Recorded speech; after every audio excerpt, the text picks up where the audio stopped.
Caution, I'm a hack.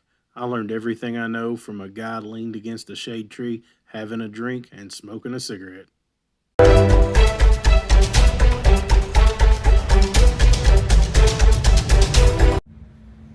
Hey, welcome back. So, last video we took this old girl out for her first drive, her first attempt at a real drive. Wouldn't shift out of second gear. I brought her home, parked her. I haven't touched her since. It's been a few days. So I needed to do some thinking, and I think I know what might be wrong with it. This was an early style lockup torque converter that came in the 700R, which uses a positive style lockup. It has to have a positive signal to lock the torque converter, or to unlock the torque converter. Well, this system uses a grounded signal instead of a positive signal to unlock the torque converter. I think it locks the torque converter and never unlocks. That's my guess. So in the settings, I can actually turn the torque converter usage off for the brake switch. So I'm going to cut that wire, turn that off. I don't know if I think it uses the speed sensor then to lock the converter. If this all works, we'll go in and put in a relay and turn that positive signal into a negative signal. Blah, blah, blah. We'll fix it. I also got a mount for my Fitech handheld I ordered off eBay. Something simple. We're going to put that in, take this thing out, check some more settings in the handheld and see if we can't get it to shift right. I'd really like to be able to drive this thing this weekend. You know, the weather's actually fairly nice this week, so it's not quite as hot. So it'd be nice just to be able to cruise a little bit this weekend with my little girl and have a good time and enjoy it. It's 4th of July weekend, so, you know, it'd be nice to let some bald eagles free. So the mount that I bought looks like this. Simple, screws on from the top, and then it's got some magnets or Velcro you can attach the thing on with. Let me show you where I'm going to put it. So I think I'm going to put it like right here somewhere. I really want to center it up with this, but then it's off center from the stereo. So, but if I put it here, it's off centered from that. So I don't know. Somewhere in here though. And I may even tuck it back a little further so it's not so noticeable. You don't need to see your Fitech screen all the time, but you can run, you know, all sorts of gauges and stuff off of it. So I want to be able to see it but it not be like a focal point. You know, it doesn't need to be like right there or anything. So I'll figure out exactly where I want it, and it just goes in with a couple of screws from the top. They send you some self-tappers. There's nothing underneath this, so I'm going to self-tap it to that. No big deal, easy peasy. And then I'll rerun the wire. Currently, I have it run through the ashtray. That's not permanent. That's just, you know, for now. So, yeah, that's my plan. If I wasn't running a Toto F7, I'd probably mount it on top of the actual console right there. Right, there's like a little lip. I'd use that, but since I'm running the F7, it sticks out. Whatever. It's a nice big screen, so I can't wait to actually get to use some of this stuff. I've put so many cool things in this car and really never got to drive it yet. So, anyways, I'm gonna throw that in right quick, and I'll show you what it looks like once I make a decision on where I'm gonna put it. For now, I just have it in there with one screw. It needs to be pulled up a little more, but with the other screw, but we'll do that. But I wasn't sure if I really liked it there or not, and I didn't know if I might want to tilt it over a little bit so it's easier to read. So we're just going to test it for a while, and I can always put in another screw if I want to and move it or whatever, but that's where we're going to start with. Next thing I'm going to do is cut the wire over here that goes to the brake control. No big deal, just going to snip it. I'm going to check some settings in here. We're probably going to take this thing for a test drive. Well, before I cut that brake switch, which I'm still pretty sure I'm going to do, I decided I was going to call Fitech right quick. I wanted to ask them, what it was doing, if they had any ideas or whatever. It is their system. I figured they'll probably know. And also, I've got this Fitech handheld that did not power up when I first got the system. and I knew that they'd do a warranty on it. Sure enough, I got right through to them this time. I've called them before and never gotten through. They were supposed to call me back and never did. So, nonetheless, I got through to them this time. I talked to the guy. Got the warranty thing coming. They're shipping me another one. I should have it in a few days. What he told me to check was to go in and see what gear it was said it was in. Well, this thing says it's in too low. That's what gear it says the transmission's in. Well, we know we're in park for sure.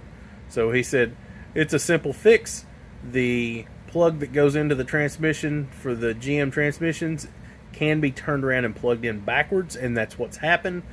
Just to go in there, unhook it, turn it 180 degrees and plug it back in. He said that should take care of the issue, and if it didn't, to call him back. So I also asked him about the torque converter, and he said chances are, being this was an 86, that I would need to run that through a relay.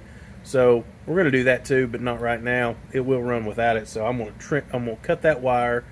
I'm going to jack this car up, switch that plug around, and once we're done with switching the plug around, we'll fire this thing back up and take it out for a drive. Hopefully with all the gears. That'd be amazing. And we can cruise it a little bit and try to get a few more of the bugs worked out. This thing's really getting to the point that it doesn't have a lot of bugs left really to work out. When it was scraping the other day, it's the exhaust scraping. I'm pretty sure I know what I'm going to have to do to fix that. The cross member I have in here holding this transmission up isn't for, I mean, it's for the car, but it's I don't like how it hangs down. It hangs down too low, and you can't run the exhaust by it. It creates a bunch of issues. So that'll probably be a video all by itself. We'll cut that cross member up and cut the exhaust out, and now that we have time to really fix it, we'll fix it. And I'm gonna put in some V-band clamps and stuff, and we're gonna make it better. It's in there. I don't like how it is, so we'll fix it. Anyways, back to this. I don't care if the exhaust scrapes for now. It's not gonna kill us, but we need to shift gears. So I'm gonna get back to work, and we'll see if we can get it fixed. Car in the air, getting ready to try to fix the plug on that transmission. I'm also going to look and see where this thing's dragging on the ground, see if I can find out where it's scraping. We might try to clearance that a little bit. But I want to show you, I've got another 6L80 over here, and I want to show you where that plug is. It's right there. And our exhaust is right there. So I'm not sure how I'm going to get in there. We'll see. But you can see there's a little tang right there. See that little hole, little slit. This thing can easily just be clocked, and it still fits right in there.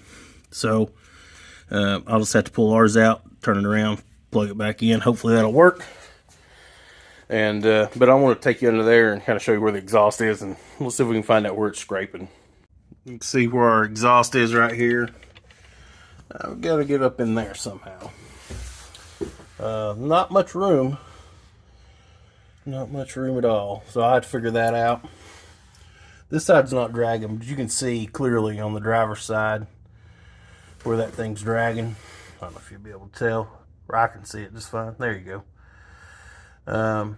So we're going to have to do something about this cross member. It just hangs down way too low. I don't know what that is, but if we can get that cross member out the way and tucked up in the tunnel like it's supposed to be, we can change. See, this is a aluminized pipe that they put in because that's what they had, and that's what they were comfortable working with, I'm sure. So we're going to get rid of that and put the stainless back in where that goes, and we're going to actually put in a V-band clamp front and back of those so you can drop that section out later. But anyways, that's neither here nor now. We can drive with the exhaust scraping a little bit. That ain't going to kill us. But let me get this, see if I can get this plug switched over, and we'll keep on moving. We'll go test drive this little girl. So I ended up jacking the car up in the back too, so I could get under it far enough. I could barely get my hand in there. I got it out, and I got to turn around and snap back in. We're going to check it, just turn the key on and check it and see if it says we're in park. I'll show you what I'm talking about. Cycled the key on. Let's go to the dashboard, see if it'll let us in. Here we go. Yeah, for target, blah, blah, blah, blah, blah, blah. Shifter, low 2. Current gear 1.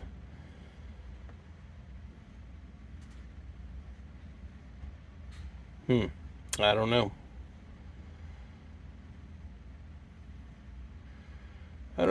Well, maybe we'll set the car down and turn it on and go out for a ride to see if it works. I definitely turned it around. Hopefully that just fixes it. So I was getting ready to take this thing out for a test drive, and I thought I'm going to look at those headlights right quick. I'm not going to be out in the dark today, but you know, they need to be fixed. I only had one working. So the one that was working was on the driver's side right here. It was fine. I looked at it, and I looked at the one on that side, and I needed to turn the plug over. I had it plugged in wrong. It only uses 2 prongs, so I'm letting the other prong, blah, blah, blah. It was turned around wrong. I'll show you in a sec. But then the outer 2, I forgot that it's just how I happened to plug these back in. So the outer 2 originally were the inner 2, and I'd switched some wires around so it would light up a certain way. Long story short, they ended up on the outside, so I had to rewire them. It's just repin them. This is no big deal. And it's something that I'd done myself, but I'll kind of show you what I did here. So on the inners for the high beams, I leave that little tang out. You could actually take it out and cut it if you want to, but it doesn't do anything. There's no power to it. And this one was right, but the other side, I had the prong on the other side. I just plugged it in wrong. It's no big deal. But as you can see, it only uses 2 wires, and I'm running the blue and the ground. I had originally had them hooked up to this one in here. Hang on, let me get a light. That's better. So I had flipped these around before so I could run them over here and they'd light up a different way. So I ended up having to switch the blue and the ground. Anyway, long story short, that's what I got going now. And it all works. So let me show you that. So there's high beam. I don't have the ignition switch on. The halos are on, but I do still have these marker lights, and I think I may go ahead and stick those in right quick while I'm just fiddling with this lighting stuff, and because they look so bad, I'm gonna go ahead and stick those in. We'll see what they look like too. I want to show you the marker lights on the sides that I changed over to the LEDs. I'm very happy with how they look. They're black when they're off, and then they glow amber when they're not. So I really think they were a good little cheap upgrade. I'm gonna go ahead and stick those in. We'll check that out too. Just let you get one last look at how terrible these things are. I mean, they're 30 years old, 35 years old. So I'm gonna pull them out and we'll put these others in right quick. Here's what it looks like with the new lenses. I really like it. I like that the fog lights are still clear. One of my favorite things about these cars was the fog lights originally, and I'd considered tinting them, but I kind of like that they're clear now. So let's turn all the lights on and let's take a look at it. So there's just the parking lights.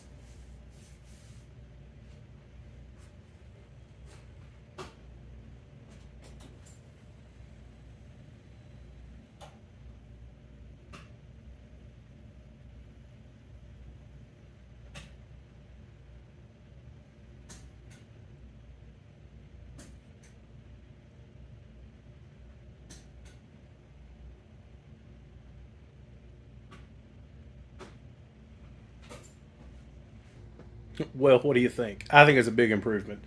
I know the fog lights weren't on. I didn't turn them on. They're actually not wired in right now. I had all that out. I'll put it back in later, but that's not going to keep us from, driving this thing. So I'm going to clear the path, and outside I've got the Cadillac behind the door here. So I'm going to move it and hop in this thing and see what it does. See if it'll shift out second gear. Hope so. All right, well, let's see if we got any gears or not.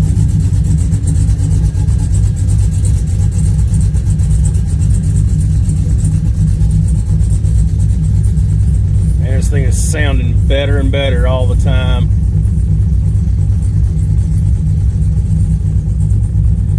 chirping underneath the hood though.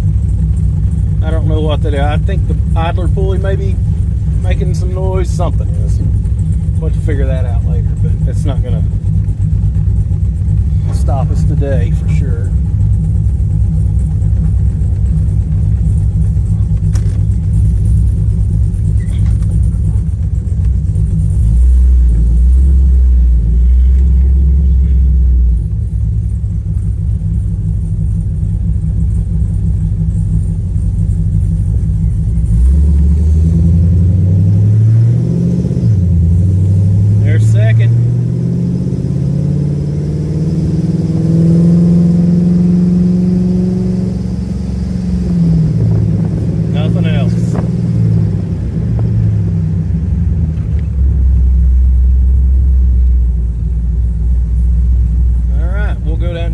Something in my ear.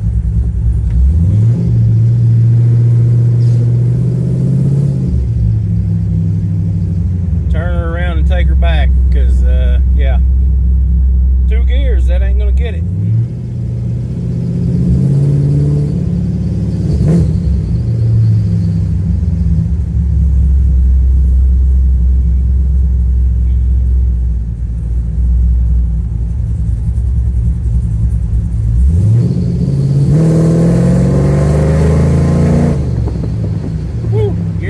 Though she will rock.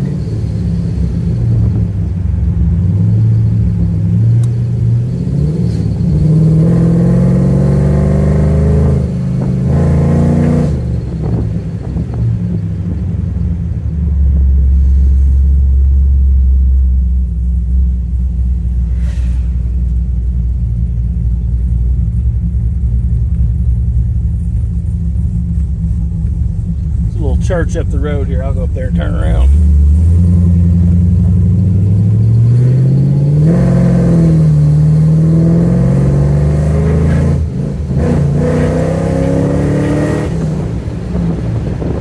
Woo! Man, she is bad.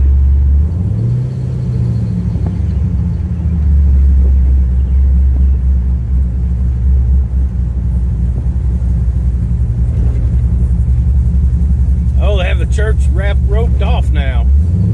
Alright, we'll figure it out.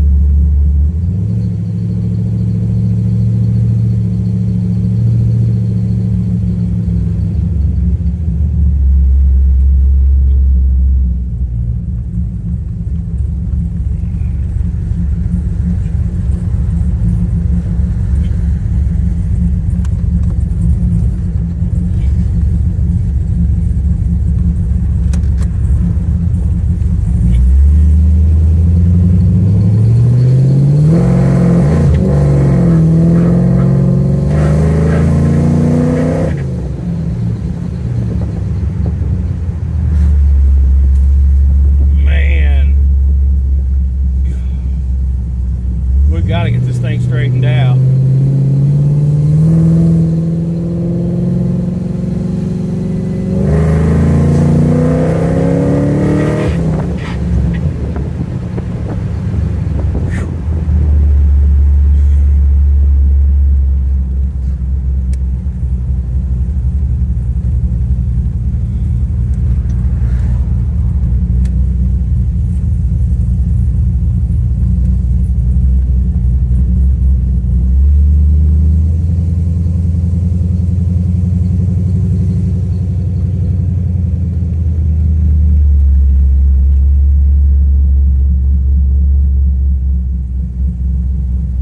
Knows it's in second gear right now though. I don't know, people.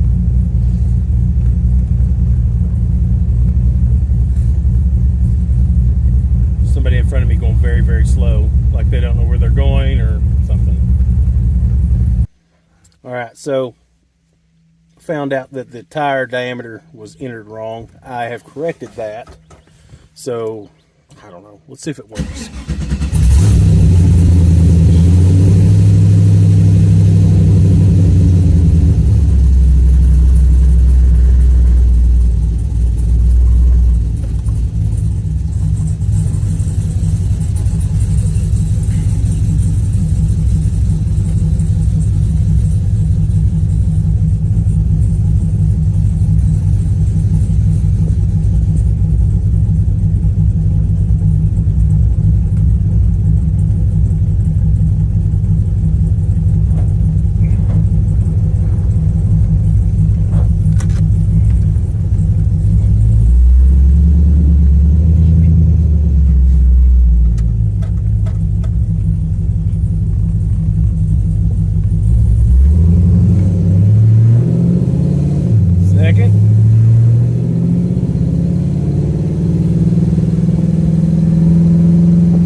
speedometer's working.